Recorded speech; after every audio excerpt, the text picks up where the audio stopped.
Hey everyone, welcome to my channel. मेरा नाम है श्वेता और मैं इस चैनल बनाती हूँ ट्रैवल और फूड से रिलेटेड ब्लॉग्स। अगर आप मेरे चैनल पर पहली बार आ रहे हैं तो आप मेरे बाकी के वीडियोस को चेकआउट कर सकते हैं, और अगर आपको मेरी वीडियोस अच्छे लगे हैं तो मेक श्योर आप मेरे चैनल को सब्सक्राइब करें और मेरी वीडियोस को लाइक करें। आज हम जा रहे हैं वजेश्वरी माता के दर्शन करने। तो ये पूरा 1 डे का टूर हो जाएगा, बिकॉज वजेश्वरी माता का मंदिर काफी दूर है मेन मुंबई से, करीब 75 किलोमीटर्स है 1 डे का। और वहाँ जाने के लिए आप अपने प्राइवेट व्हीकल से भी जा सकते हैं, या फिर अगर आप ट्रेन प्रेफर कर रहे हैं तो आप विरार स्टेशन उतर सकते हैं, और विरार स्टेशन से कई पब्लिक बस जाती है जो आपको डायरेक्टली वजेश्वरी में ड्रॉप कर देगी। वहाँ से 10 रुपीज मिनिमम ऑटो का कॉस्ट है पर पर्सन, तो आप शेयरिंग ऑटो प्रेफर कर सकते हैं। तो आप ऐसे भी जा सकते हैं, या फिर आप अपने प्राइवेट व्हीकल से भी जा सकते हैं।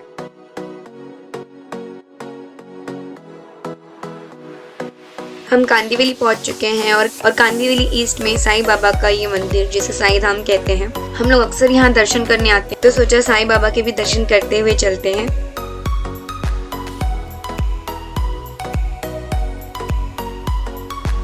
थर्सडे को यहाँ पे भंडारा होता है और आप देख सकते हैं वहाँ पे बर्तन वगैरह रखा है, सो प्रिपरेशन स्टार्ट हो गया है।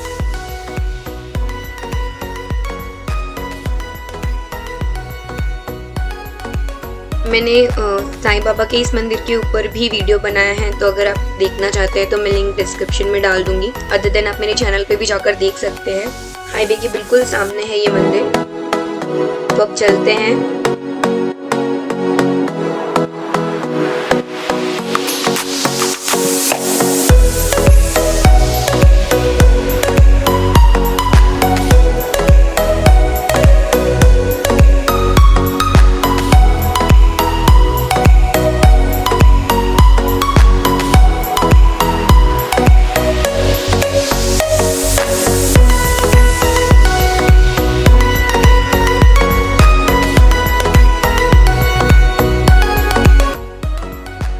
वजेश्वरी माता के दर्शन करने से पहले हम जाएंगे दर्शन करने गणेशपुरी में स्थित श्री स्वामी नित्यानंद जी की समाधि का, और फिर वहीं पर स्थित है भीमेश्वर महादेव का टेम्पल। उनके दर्शन कर वहाँ पर 3 गर्म पानी के कुंड भी हैं, और उन्हें काफी चमत्कारी माना जाता है। अगर आपके शरीर में कोई भी रोग है तो उस पानी में स्नान करने से वो रोग से आप मुक्त हो जाते हैं, ऐसी मान्यताएं हैं लोगों की। तो चलते हैं आगे और देखते हैं, और फिर हम जाएंगे वजेश्वरी माता के दर्शन करने।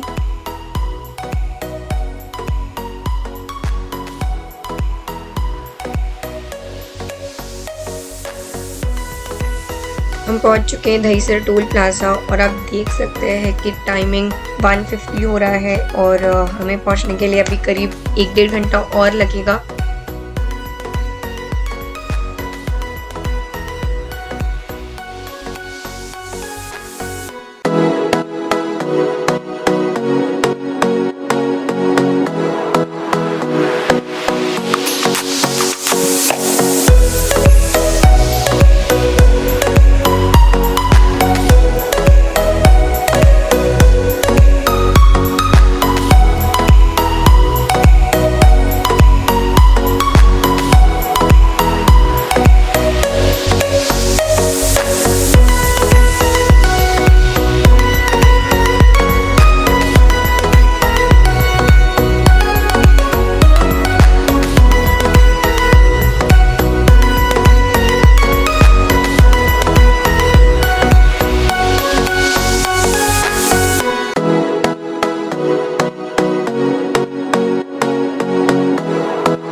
कभी कभी गूगल भी आपको गलत डायरेक्शंस दे देता है, तो कभी भी आप फुल रिलाई मत करके चलिए। बेटर होगा कि आप लोगों से थोड़ा पूछते हुए चलिए। जहाँ पर भी अगर आपको कोई शॉप, परमानेंट शॉप दिख रही है ना, तो वहाँ से एडवाइस लेना आई गेस ज़्यादा बेटर होता है। तो अभी हम वही कर रहे हैं क्योंकि गूगल हमें दिखा रहा है कि मंदिर के लिए लेफ्ट लेना है और लेफ्ट साइड में काफ़ी नैरो सी लेन है। तो हमने सोचा कि लोगों से पूछ लेते हैं, तो लोगों ने हमें बताया कि लेफ्ट साइड में कोई भी मंदिर नहीं है। आगे करीब 14 किलोमीटर के बाद हमें राइट लेना है। हम वजेश्वरी के लेन को कनेक्ट हो जाएंगे और वहाँ से मंदिर करीब 6 किलोमीटर है। तो आप समझ सकते हैं कि अभी हम मंदिर से कितने दूर है। और गूगल हमें बता रहा है कि हम ऑलमोस्ट 7-8 किलोमीटर्स दूर है। तो इसके लिए बेटर होगा कि आप थोड़ा सा सेकेंड एडवाइस भी लेते चलें, वरना काफ़ी मुश्किल हो जाएगी आगे जाकर। और कंटिन्यू 1.5 घंटा ड्राइव करने के अब हमने डिसाइड किया कि लेते हैं एक छोटू सा ब्रेक। तो यहाँ पर हमने रोका है अपनी कार को और जब हम शॉप के अंदर गए और हमने भैया से पूछा लेन के बारे में, तो उन्होंने भी वही सजेस्ट किया कि आगे जाकर हमें लेफ्ट लेना है ब्रिज के नीचे से और फिर वहाँ से हम वजेश्वरी लेन को कनेक्ट हो जाएंगे। और आपको फैक्ट बताऊँ तो गणेशपुरी और प्रति शिरडी दोनों जगह दर्शन करने का सजेशन हमें भैया ने ही दिया, क्योंकि वो यहाँ के लोकल है तो उन्हें यहाँ के बारे में काफ़ी चीज़ें पता है। तो थैंक्स टू दिस भैया। अगर आप इसी लेन पर आ रहे हैं ना तो भैया के शॉप को ज़रूर चेकआउट करना। उन्होंने कहा कि आप वहाँ पर जा ही रहे हैं तो ये दोनों पॉइंट भी आप विजिट कर सकते हैं। दोनों ही मंदिर की काफ़ी मान्यताएं हैं। देखिए वजेश्वरी जो जगह है वो पूरी की पूरी देव स्थल है, तो वहाँ पर आपको हर 1-2 किलोमीटर पे मंदिरें मिल जाएंगी जो काफ़ी प्रसिद्ध मंदिरें हैं। बट सब जगह दर्शन करना पॉसिबल नहीं होगा क्योंकि हमें ये 1 डे में ही कवर करना है। 1 डे भी नहीं, एक्चुअली हम आफ्टरनून में निकले थे तो हमें सिर्फ वजेश्वरी माता के दर्शन करने और हम वापस आ जाएंगे। हमने डिसाइड किया है कि हम गणेशपुरी और प्रति शिरडी भी जाएंगे, वहाँ पर भी टाइम काफ़ी लग जाएगा। तो इसके लिए और ज़्यादा टेम्पल विजिट करना पॉसिबल नहीं है। जैसे कि मैंने अभी गूगल किया तो मुझे पता चला कि वहाँ पे जलाराम बाबा, गाँव देवी मंदिर काफ़ी फेमस है। एंड अगर आपको ये जगह एक्सप्लोर करनी है तो आपको पूरा का पूरा 1 या 2 डेज लगेगा। तो आप वहाँ पर नाइट में जाकर स्टे कर सकते। यहाँ पे काफ़ी सारे आश्रम और होम स्टे आपको मिल जाएंगे, वो भी काफ़ी कम कॉस्ट में। आप फ्राइडे नाइट को वहाँ पर चले जाए एंड सैटरडे और संडे एक्सप्लोर करके संडे की नाइट को आप वापस आ जाए। इस तरह आप सभी जगह के दर्शन भी कर लोगे और एक छोटा सा ट्रिप भी हो जाएगा आपका। एंड अगर आप अपने गाँव को काफ़ी मिस कर रहे हैं ना तो ये मस्ट विजिट जगह है, बिकॉज यहाँ का वेदर और यहाँ की जो नेचर है ना वो बिल्कुल गांव की तरह ही है, क्योंकि ये गांव ही है एक्चुअली। बट आप यहाँ पर जब आएंगे ना तो आपको फील होगा कि आप नेचर से कितना कनेक्ट कर रहे हैं। एंड तीनों जगह दर्शन करने के बाद वीडियो काफ़ी लॉन्ग हो गया था, 3 नए पार्ट में डिवाइड कर दिया, वजेश्वरी माता का, गणेशपुरी का और प्रति शिरडी का। तो आप इस वीडियो को विजिट करने के बाद बाकी की वीडियो को भी विजिट कर सकते हैं। मैं लिंक डिस्क्रिप्शन में दे दूंगी या आप मेरे चैनल पेज पे भी जाकर उसे देख सकते हैं।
अच्छी जगह पर भी कुछ ऐसे लोग आपको मिल जाएंगे जो आपकी ट्रिप को काफ़ी स्पॉइल कर सकते हैं। और अभी जो इंसिडेंट होगा मैं आपको उसके बारे में ही बता रही हूँ। एक जगह पे 4-5 लड़के खड़े थे और वो सडनली हमारे कार के सामने आने की कोशिश करते, और हमारी कार क्योंकि स्पीड ब्रेकर था तो 10 की स्पीड में थी। अब इससे कम क्या ही स्पीड होगा, क्योंकि इससे कम की स्पीड में तो कार रुक ही जानी है। तो कार के सामने आ रहा था एंड देन उसके दूसरे फ्रेंड ने उसको रोका कि यार ये लोग मस्ती वगैरह कर रहे होंगे। तो अब तो हम लोग ने निगलेक्ट कर दिया और हमें ध्यान भी नहीं था। जब मैं एडिट कर रही थी और मैंने इस वीडियो को जूम कर देखा लगता है वो शॉक्ड कि उसका फेस पहले तो उन दुकानों के साइड था, पर जब हमारी कार देखकर वो सडनली फ्लिप हुआ और कार के सामने आ रहा था। बट उसके फ्रेंड ने उसको रोका क्योंकि उसने डैश कैम देखा। आप देख सकते हो किस तरह से वो लोग कार के फ्रंट विंड को देख रहे थे एंड देन उसने उसको स्टॉप किया। सो जो कभी कभी आपके कार के सामने आ जाएंगे, आपकी स्पीड कम देखेंगे एंड बोलेंगे कि एक्सीडेंट हो गया है फलाना ठिकाना एंड आपको कहेंगे कि भाई हमें तो ट्रीटमेंट के पैसे चाहिए, क्योंकि आप एक अननोन प्लेस पे हो और वहाँ पे उनकी मेजॉरिटी भी हो जाती है 4-5 लोग। आप देख सकते हो किस तरह के दिख ही रहे थे वो लोग, किस तरह के दिख ही रहे थे ऑलरेडी। तो आपको पे करना ही पड़ेगा बिकॉज और ऊपर से काफ़ी इशू भी हो जाता है, ऐसी जगह पे झगड़ा हो जाता है तो रिस्की भी हो जाती है चीज़ें, बात कहीं से कहाँ पहुँच जाती है। तो बेटर होगा कि आप अपना सेफ साइड देख के चलो। मुझे लगता है जब हमारे पास डैश कैम नहीं होता तो शायद कुछ ना कुछ इशू हो ही जाता। और हम पहुंच चुके हैं मंदिर के पार्किंग में। तो इस तरफ पे एंड पार्क है जो बनाया हुआ है मंदिर के सामने ही, तो आप यहाँ पे पार्क कर सकते हैं और हम पार्क करके चलते हैं मंदिर की तरफ। फिर वहाँ बात करते हैं मंदिर की हिस्ट्री के बारे में। तो ये मंदिर का एंट्रेंस है, आप देख सकते हैं वहाँ पर ही टेम्पल है। और बात करें इस जगह की हिस्ट्री के बारे में तो ये जगह पुराणों में भी मेंशन है कि कितनी डिवाइन है। यहाँ पर लॉर्ड रामा और ऋषि वशिष्ठ आ चुके हैं। यहाँ तक कि ऋषि वशिष्ठ ने यहाँ पर गणेश भगवान की आराधना की थी और यहाँ पर तब गणपति बप्पा की एक मंदिर भी हुआ करती थी। इसी से यहाँ इस जगह का नाम गणेशपुरी पड़ा। मंदाकिनी पर्वत के करीब और तंसा नदी जो यहाँ से बहती है, इन दोनों की खूबसूरती के लिए भी ये जगह जानी जाती है। पौराणिक कथाओं के अनुसार ये जगह काफी पवित्र है। ये और इंटरेस्टिंग हो जाती है जब यहाँ पर भगवान श्री स्वामी नित्यानंद जी आते हैं। उन्होंने इस जगह को चुना जब ये घना फॉरेस्ट हुआ करता था, एकदम जंगली इलाका। उन्होंने यहाँ के आदिवासियों को ज्ञान और भगवान की तरफ अपना कर्तव्य का पाठ पढ़ाया। उन्होंने सिखाया कि किस तरह उन्हें अपने जीवन को व्यतीत करना चाहिए और ऐसे हजारों लोगों को यहाँ पर ज्ञान देने के बाद उन्होंने समाधि ली। यहाँ पर गुरुदेव का सिद्ध पीठ भी एस्टेब्लिश किया गया है बाय ही डिसाइपल बाबा मुक्तानंद जी। यहाँ पर गुरुदेव का आश्रम और गुरुदेव सिद्ध पीठ है और ये आश्रम श्री स्वामी नित्यानंद जी ने 1949 में एस्टेब्लिश किया था और इन 1956 स्वामी मुक्तानंद जी यहाँ पर सेटल हुए परमानेंटली और इस आश्रम को उन्होंने ग्रो करना, इस आश्रम की देखभाल करने लगे वो। इन अगस्त 1961 श्री स्वामी नित्यानंद जी ने समाधि ली की याद में श्री स्वामी मुक्तानंद जी ने इस आश्रम का नाम श्री गुरुदेव आश्रम रखा and later in 1978 he changed the name Shri Gurudev आश्रम टू श्री गुरुदेव सिद्ध पीठ। गुरुदेव के सिद्ध पीठ के बगल में और कुंड के सामने है भीमेश्वर महादेव का टेम्पल जिसकी काफी मान्यताएं हैं। लोग कहते हैं कि कभी कभी इस मंदिर की सीलिंग से पानी की बूंदें टपकती हैं और वो इकट्ठा होकर एक छोटे से शिवलिंग का आकार लेती हैं। और मंदिर के सामने ही है गर्म पानी के 3 कुंड जिनमें आप स्नान कर फिर मंदिर के दर्शन करने आ सकते हैं। आप देख सकते हैं यहाँ से कुंड को। तो अभी हम जाएंगे मंदिर के दर्शन करने के बाद, तो पहले दर्शन कर लेते हैं। भीमेश्वर महादेव टेम्पल एक एशियन टेम्पल है। तो यहाँ पर महाशिवरात्रि के वक्त काफी भीड़ होती है, लोग बहुत दूर से दर्शन करने के लिए आते हैं। तो अगर आप यहाँ पर महाशिवरात्रि के टाइम विजिट करेंगे तो आपको यहाँ का माहौल कुछ अलग ही नजर आएगा। अभी हम आए हैं तो यहाँ पर इतनी भीड़ नहीं है, तो चलिए अंदर दर्शन कर लेते हैं पहले।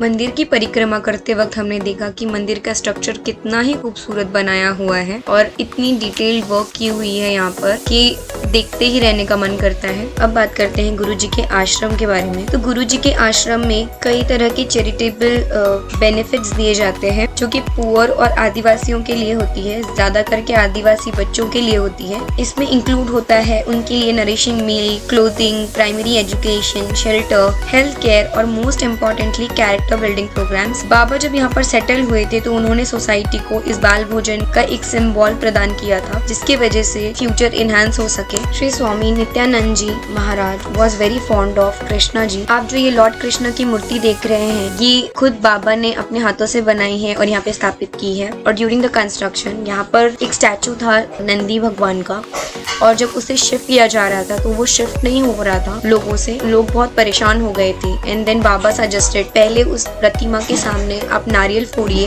और फिर उस काम को कीजिए। तो सब लोगों ने उसी तरफ नारियल फोड़ा, फिर कोशिश की और नंदी महाराज वहाँ से हट गए।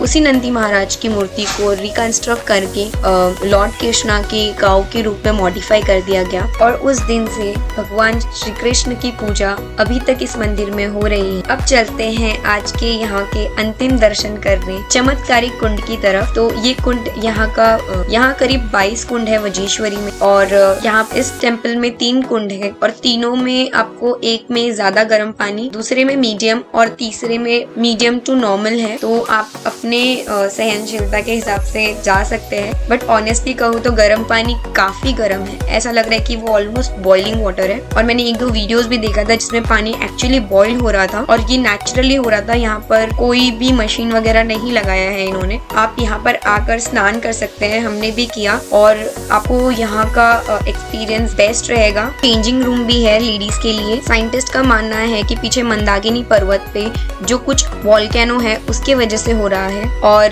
पौराणिक कथाओं का मानना है कि यहाँ पर ये डिवाइन पावर की वजह से हो रहा है। तो हमें नहीं पता ये किस वजह से हो रहा है, बट आपको यहाँ पर डेफिनेटली विजिट करना चाहिए और यहाँ को एक्सपीरियंस करना चाहिए। कुछ स्पेशल फील तो आपको यहाँ पर आकर डेफिनेटली होगा, और यहाँ पे जो पीस है वो कहीं पर भी नहीं है। तो यहाँ पे एंड करते हैं इस वीडियो को, और आप मेरे नेक्स्ट वीडियो को वजेश्वरी के जरूर चेकआउट करना, एंड मुझे कॉमेंट करके बताना कि आपको ये वीडियो कैसा लगा। And don't forget to share this video with your friends and family so that they can also know about this place.